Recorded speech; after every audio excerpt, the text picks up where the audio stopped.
Welcome back to the island. I'm Bombo, and I will be your host today as we go over our Week 8 ballers, bums, overachievers, and how these guys will impact your team's rest of season.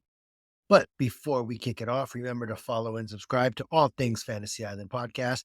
That is Island with two eyes. We are on every platform, no paywall, no fluff, all heat. Let's get into it. Week 8's ballers, we're going to start off with Dak Prescott. He goes for 304 yards, 4 touchdowns.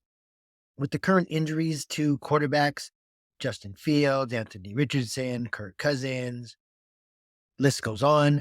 I got Dak penciled in as a top 10 option going forward. He got his bad games out of the way beginning of the season. We told you a couple weeks back, start buying in on this Cowboys offense, mostly because everyone on this offense is playing for their jobs. That's including the coach, offensive coordinators, Dak, Tony Pollard. There's huge expectations for the Cowboys. It's do or die for them right now. I expect the Cowboys to be going all out to put their best product on the field by into Dak Prescott. Speaking of the Cowboys, our next baller, Ceedee Lamb, Mr. Wide Receiver 1 for Week 8. Went off for 12 catches, 158 yards, and 2 touchdowns. The Cowboys' recipe for success is getting the ball to Ceedee Lamb. The running game just isn't where we thought it would be. There's really no need to overcomplicate this offense. Hopefully the Cowboys are seeing that. Get the ball in the hands of your playmakers. In fact, this last Sunday's game, the color guys on TV actually said that the Cowboys have a whole sheet of plays that they just call their stud playbook, and it's literally a bunch of plays to get the ball in Ceedee Lamb's hands.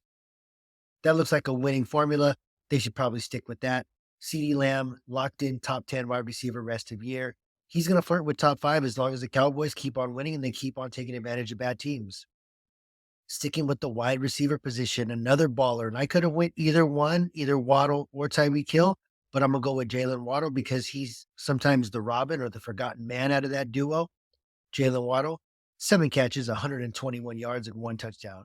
Dolphins are a team that can support multiple fantasy stars. I repeat, the Dolphins can support multiple fantasy stars.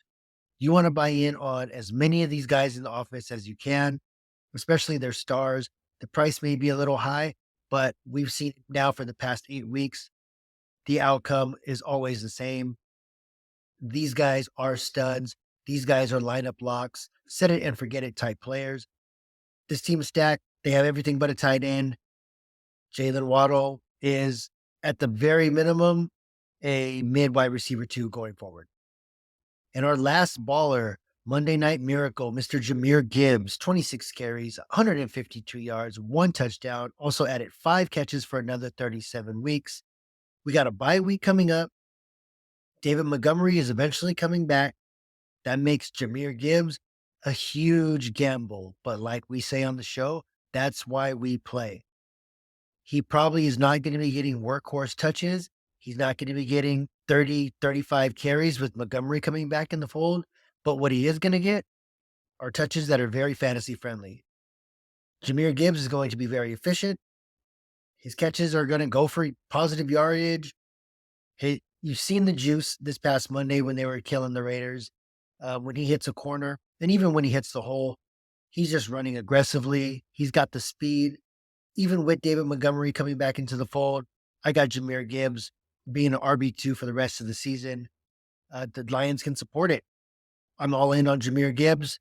His buy low window is officially closed. Maybe you can get somebody because he's going into the bye week and you're willing to take on that one less game for a future of Jameer Gibbs. If you can do it, do it. It's going to take some savvy pitching to your league mates, but try to get it done. Now for our Week 8 bums. And like we always say, anyone can get it. Anyone can make this list. I don't care where you drafted them. And the Kansas City Chiefs have made this list this week. As a whole, everyone. Patrick Mahomes, less than 10 points, that's crazy. But if you have been following this Mahomes, Andy Reid regime, they have 1, maybe 2 games like this every year. And you just have to take the bad with the good. Their bad never outweighs their good. You can fire these guys up, rest a year, back in your lineup. If a bad Mahomes performance costs you a win this week, take it on the chin. Mahomes, Kelsey, Pacheco, and to a certain extent, Rashee Rice. All our starters going forward. Don't worry about them. This is an anomaly. Our next bum from the Cowboys, Tony Pollard, 12 carries for 53 yards, 1 catch for 1 yard. This isn't the back fantasy managers signed up for when they were taking him in the first round. And right now, the Cowboys are not having to lean on the run to win games. They're perfectly happy with airing it out and targeting Ceedee Lamb and Jake Ferguson and Brandon Cooks. That means Tony Pollard is kind of the odd man out on this offense, but it makes you think about it. I know that he showed flashes when he was sharing a backfield with Zeke, but what made us think Tony Pollard was all of a sudden going to become Saquon Barkley or Christian McCaffrey overnight? Still hasn't proven it to me. He's definitely not proving it to his owners right now.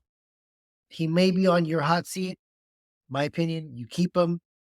You're not going to get back to draft capital, but that doesn't even matter anymore because it's been a long time since you drafted. Right now, Tony Pollard is a running back too. If you can upgrade and get yourself a surefire running back one, my piece of advice to you, sell it to that one Cowboys fan that's in your league because I know that Cowboys fan is in your league. I'd be trying to sell Tony Pollard, but only for a top 10 running back, just based off the name and the offense that he's playing in. Just when it comes, if you're keeping him, try to lower your expectation. And our last bump for week 8, Chris Olave, 5 catches, 46 yards. This offense is giving all of Olave's looks to Shaheed, which is good for the Saints, bad for anyone who has stock in Olave. On a day where Carr threw for a ton, this is a real head scratcher because Olave is open. And when those big chunk plays are coming, they're going to Kamara or they're going to Shaheed. Sometimes they're going to Taysom Hill. Don't worry.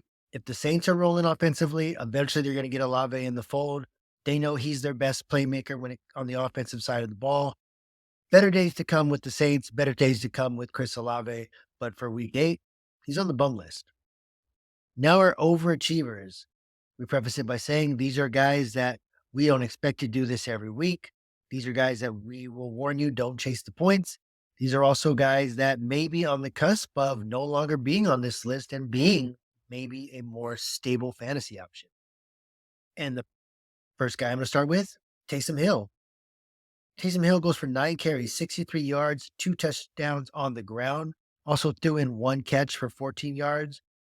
Don't expect huge numbers like this, but Taysom Hill can no longer be ignored.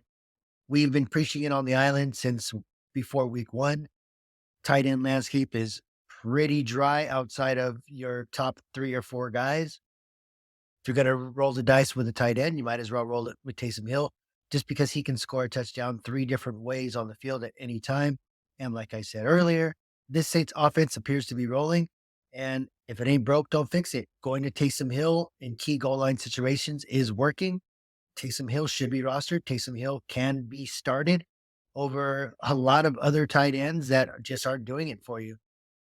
Our other overachiever, and I'm going to just keep him on this list once because going forward, I don't expect him to be an overachiever. I expect him to be a mainstay in people's lineups. Trey McBride from the Arizona Cardinals, 10 catches, 95 yards, 1 touchdown. He was shot out of a rocket and got his breakout game done early. First game, done. But the questions at quarterback for the Cardinals are what's going to hold him back from being a set it and forget it tight end 1 going forward. You want to definitely roster him. You want to keep him on your bench until you find out who his quarterback is. Keep in mind, he hasn't caught many passes from Kyler Murray or whoever this new guy is since they traded Josh Dobbs earlier today.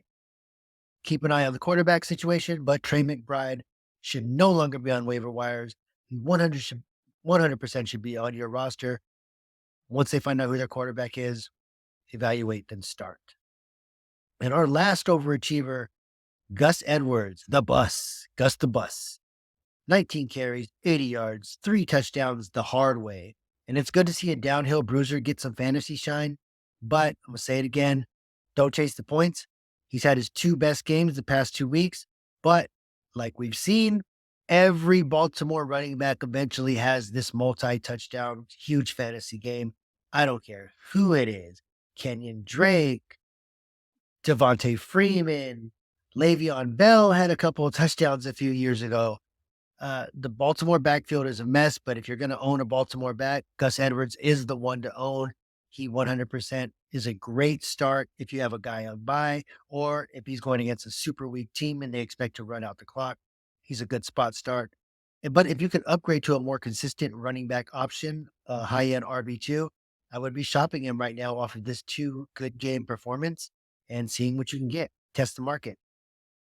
Those are our week 8 ballers, bums, and overachievers, and how they will impact the rest of your season going forward. Hope we were able to help your team out a little bit and put what we've seen in week 8 into perspective. On behalf of the rest of the island, which is Mr. Sweet Tea, Mr. RW King, I'm Bombo. See you next time.